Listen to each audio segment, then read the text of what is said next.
Hello, happy Monday everybody. We're coming to you live from a beautiful location up here at Haybrook Lookout on the trail. It's approximately about 900 feet and some change to get to the top. At the very top of it is this beautiful fire watch tower. It's about 5 or 6 stories tall. And what's interesting about this climb today is most of you know I was hospitalized in December, and when I went into the hospital I ended up having a pulmonary embolism. And so we get into the hospital, and of course COVID and then PE. Well, I don't know how much you know about PEs, but you lose a lung. So I was told by my doctor I'm not going to climb again this year. Like, no big mountains, you're done. And I looked at him and I'm like, oh, okay. And then he's like, and you're walking 4 miles a day. Yeah, you probably should stop that too. You're not going to be able to do that. And I'm like, oh, okay. So he was done doing all of his speech to me, and I was like, let me explain something, Doc. Last September 9th, they said I wouldn't live past September 9th. And what happened on September 13th? I climbed Mount St. Helens. Now, it took me a few hours longer than it takes most people, but I did it. I called it my D-Day, death date, right? And as you can hear me, I'm gasping for air.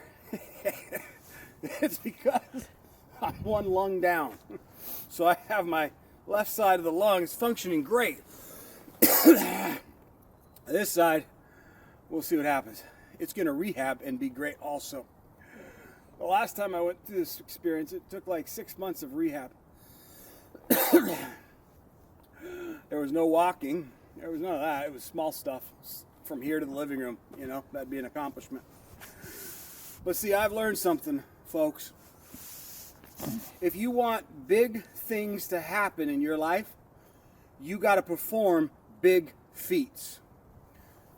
You know, when you talk to some of the greatest athletes in the world, I had the pleasure of my dad's business partnership and friend with a man named Jerry Lucas, famous NBA. He's been voted in the NBA Hall of Fame as one of the 50, not like 500 or 5,000 or 50,000 men that have been in there, but he's in the top 50 of all time NBA players ever. And we were driving somewhere in Atlanta. I don't remember. I think it was to a basketball game for me and his son, who was one of my best friends. And I remember him talking, and he asked about my workout routine because I was asking him tips on how to get better. So I told him what I did for my workout routine, and he laughed at me. And not in a degrading way. He laughed like, son, you need to find a new career. You're not going to make it to the NBA. And I was like, what are you talking about? He goes, let me explain something to you, okay? There's a guy named Jerry Rice. And if you follow football, he played for the 49ers. He's known as one of the greatest receivers in the world. Now, Jerry had a workout routine, and every day at the end of his workout routine, he would run up this hill, and this hill was like a straight up hill. And everyone used to say, you're crazy. Why do you push yourself to go up that? And other athletes would try it, and they would fail, and they couldn't get up it as fast as he did. If you talk to Jerry, Jerry actually says a lot of his success came from that decision, that mindset that he made, that positive mindset to go ahead and push up that hill. Well, guess what? Look at the results the man got. Championship, NBA, right? The guy won the Super Bowl. He's one of the greatest ever for receiving ever. All the records and accolades that he won. Had he not been the guy that climbed that mountain and took off, well, guess what? He wouldn't be who he was. And then I think a lot about that as I was thinking this week about starting to climb. I brought a couple of my expedition team with me, my good friends that climb with me all over the state, make sure I was safe. And the mountain that we climbed, yeah, normally we can do it in about an hour, but it took us, about an hour and a half, hour and 25 minutes? Yeah, about that. So I was a lot slower than normal. I had to stop. Again, I'm down one lung. Now, you can use that as an excuse. I'll be honest with you, for 4 days, I think I've slept last night I finally got 4 hours. The 3 days before that, I got only 4 hours total. So in 4 days, I've had about 5 hours, about 8 hours of sleep. So I can always use excuses, and everyone's got them. So I can always say, oh, well, I only have one lung, and oh, I haven't been doing that well. I'm just going to stay at home today. Now, I could have done that, but instead, what did I choose to do? I had the mindset that I wasn't going to let myself just sit in that house. Now, here's the interesting thing. When I was in that hospital with another guy who had a PE, I've kept in touch with him. He's sitting at home right now. I texted him and said, hey, man, I'm going out to take a hike up to Haybrook Lookout. He's like, how are you doing that? I said, it's called a mindset. Do you think it's easy to walk up 1,000 feet when you got only one lung? No, it's like fire in the other lung. It's like it's burning. It is painful, excruciating. But I know this from experience. If I push through this and I keep pushing and I keep putting one foot in front of the other, then there's no obstacles that I can't overcome. There's no hill in my life that I can't conquer. When I had cancer and the heart attacks and the strokes, and I had to learn how to talk and walk and eat and all of that over again, I didn't make excuses and say, oh, well, I can't talk, so I'm not going to go anywhere. No! I would go, and I'd carry a sign a lot of times that just said, I can't talk too well because I had a stroke. It's embarrassing, but I never gave up. I kept pushing, I kept talking, I kept working. It's hard work, but if you want great results, see, in your life, there's an Everest. Everyone's got an Everest. My own team has their own Everests in their own lives. What is your Everest? Your Mount Everest, the tallest mountain on earth, one of the hardest mountains. What is that for you in your life?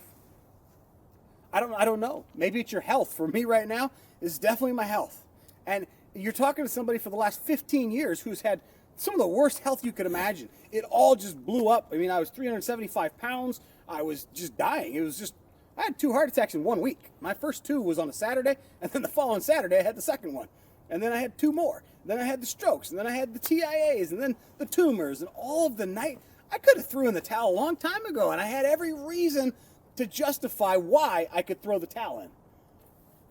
But you see, I'm grateful to some of the greatest men and women in my life. Dr. Mary Ann Flynn, a mentor. Her husband, Dr. Chuck Flynn, a mentor. Dr. Robert Schuller, Dr. Norman Vincent Peale. I heard Peale's voice today as I was walking. There was a part on this climb about probably 200 yards up here, and I was starting to really have a hard time. I almost thought, I should just let the team go, enjoy this. I'll be here. I'll do the video. They come back. We'll be ready to go. And I heard Peale go, Jonathan, my son, if you want to succeed in life, you've got to find a way to get over this mountain. Maybe you won't be able to climb it, so you need to go through it. Maybe you got to go around it. If all else fails, blow it up. And I was only a little lad when he told me that, but I could hear his voice ringing in my ears. And I know he's up there with all the ancestors and our families and friends cheering me on, as they are cheering you on. Listen to me. There are people in your family and in your ancestry that are dead and alive, and they're rooting for you. TCI is one of those. We are rooting for you guys. We are wanting you to succeed in life. We want you to have the best that there is. Someone asked me about a month ago, are you guys all about money? I noticed your messages are about trying to succeed. Isn't it more about just a peaceful life? No, I don't talk about money, and I don't care about money. If you know me, you know I've had the millions. I've had all the money I need. I've had all the cars. I've had the Ferraris. I've traveled the world. I've done it all. Someone says, yeah, well, why don't you have it? When I got out of prison, I had $20 to my name. I turned it into $5,000 like that. And everyone's like, whoa, how'd you do that? Let me tell you how. I had the mindset. I had the mindset because I had mentors who taught me how to make money. You can drop me in any country. You can put me anywhere on this earth, and I will become a producer wherever it is. Why? I have a mindset. I have the ability, because I've done it and been trained properly, and I know how to make money. I then parlayed that $5,000 into a business that's made over $100,000 in 1 year. Now, I'm not trying to brag. I'm trying to show you something. I don't care about money, because what did I do with it all? I gave it away. It all went to the church. I literally gave the money away. I never got any of it. Didn't make a dime of it. The whole company was designed so that all that money flows to the nonprofit to help take care of others, to build others, to get the homes and all the resources for people coming out of prison and off the street.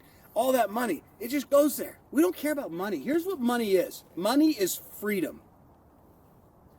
Being successful doesn't mean making a fortune.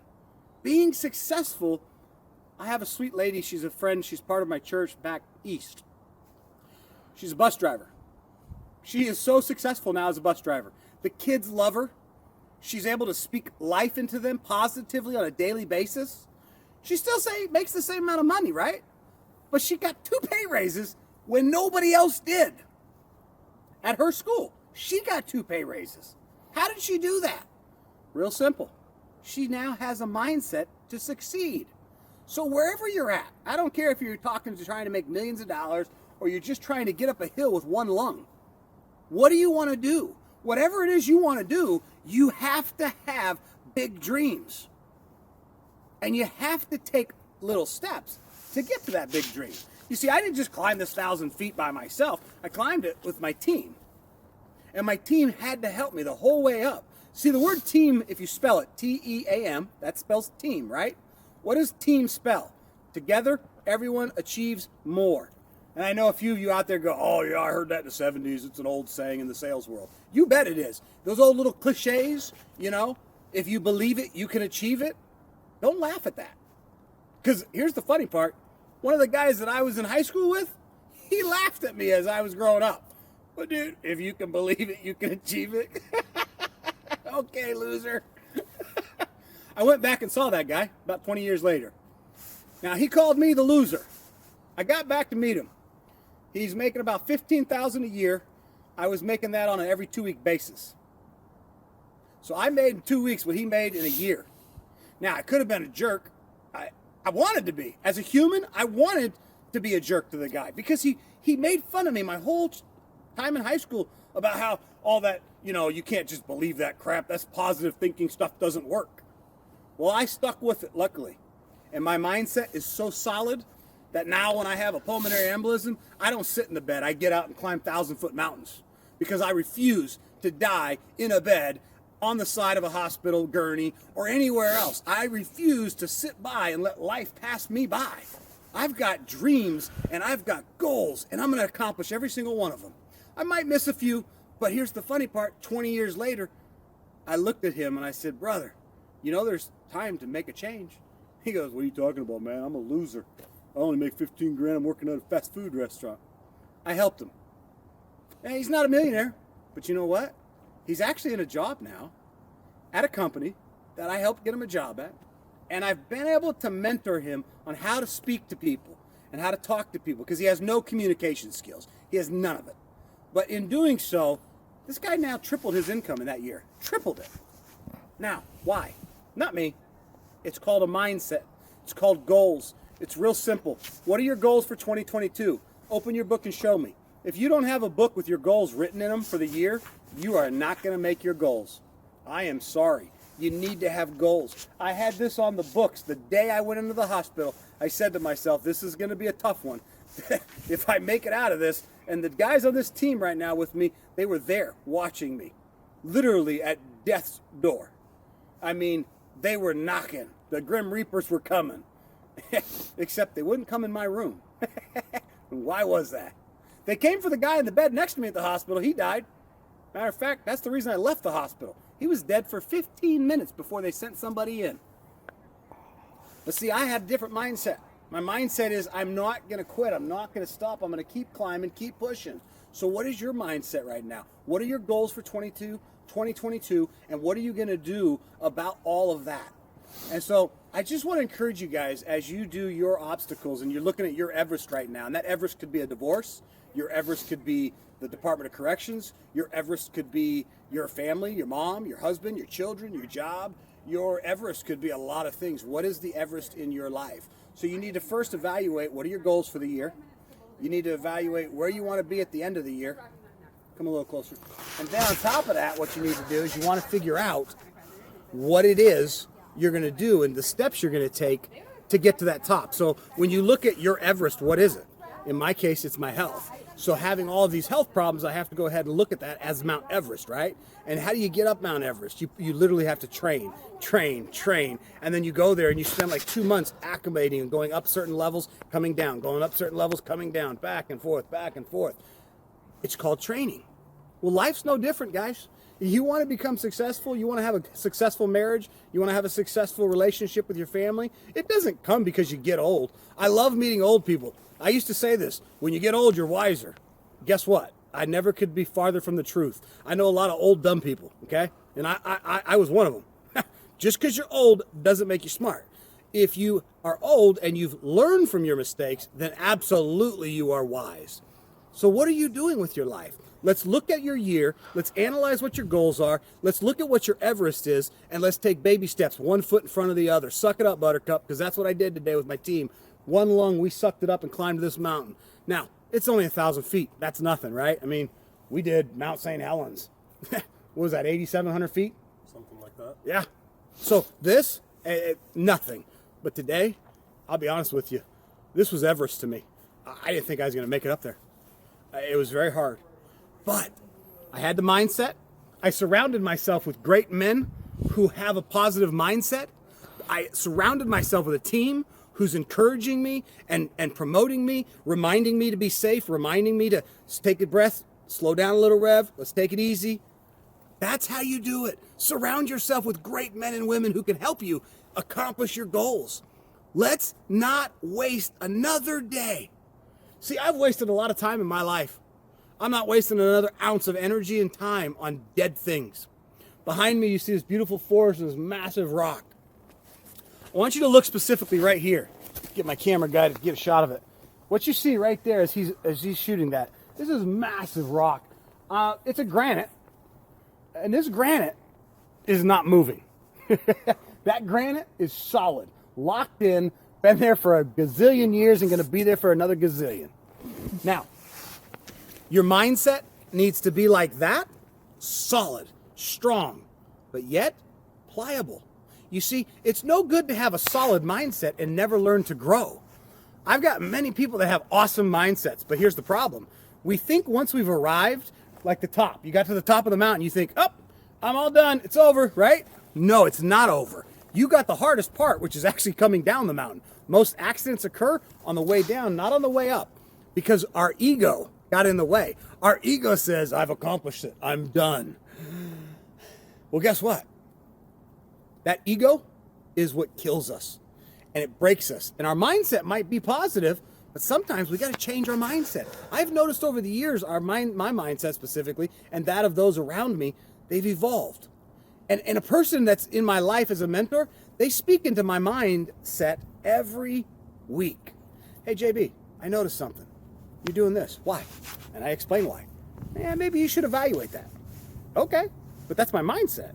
Yeah, it's a good mindset, but look where you're at. Is it the right mindset for the right time?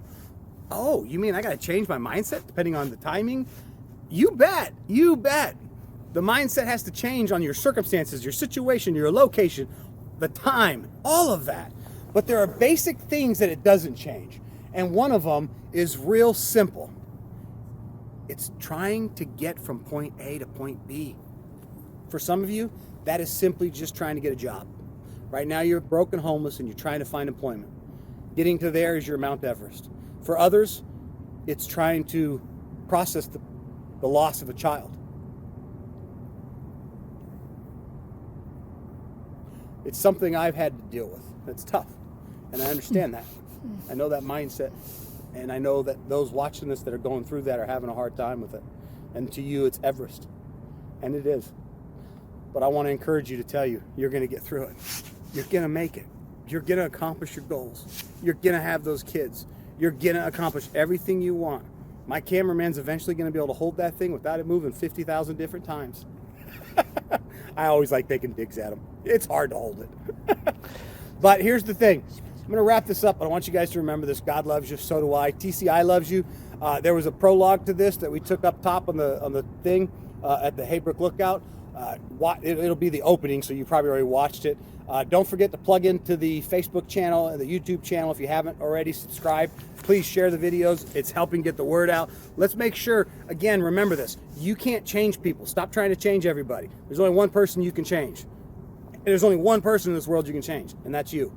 So if you want to change somebody, change yourself and then model it for them and let them see you do it. And then people will follow you. Because all we can fix in this world and all that we can control is ourselves. And even that, sometimes we don't even control it because we're under the control of others. But at the moment, think about that. Stop trying to change the world. Change ourselves and see what we can do. I love you guys. I hope to help see you get up to the top of your Everest. God bless.